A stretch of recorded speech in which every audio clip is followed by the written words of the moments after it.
আজকের মিনি ব্লগে থাকছে যে সন্ধ্যার পরে কি করলাম। ঠিক আছে, সন্ধ্যার পরে আমার কাজগুলো কি তোমাদের সাথে শেয়ার করছি।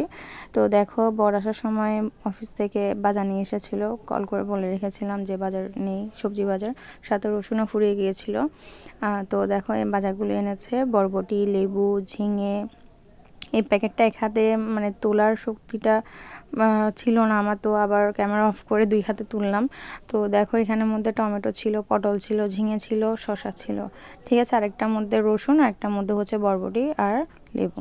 সাথে তেল ফুরিয়ে গিয়েছিলো, তেলের কথা বলেছিলাম, তেল নিয়ে এসেছে। তেলটা তো আলাদা, এটা দেখানোর কিছু নেই। তো এগুলো হচ্ছে বাজার, সব কিছু সুন্দর করে গুছিয়ে রাখলাম একটা বড় ঝুড়ির মধ্যে। তারপর সবজি কাটতে বসেছিলাম অল্প করে ভাজি করার জন্য। ভাবলাম এটা তো শেয়ার করা হলো না, গুছিয়ে রেখেছি, তো পরে একবার দেখিয়ে দিলাম। তো এখন এগুলো অল্প করে ভাজি করব। তো ভাজি করতে গিয়ে দেখলাম যে না, মিষ্টি কুমড়া বড়া করবো, কোনো দিন করিনি। তো আবার মানে চিন্তাভাবনা আবার বদলে গেল।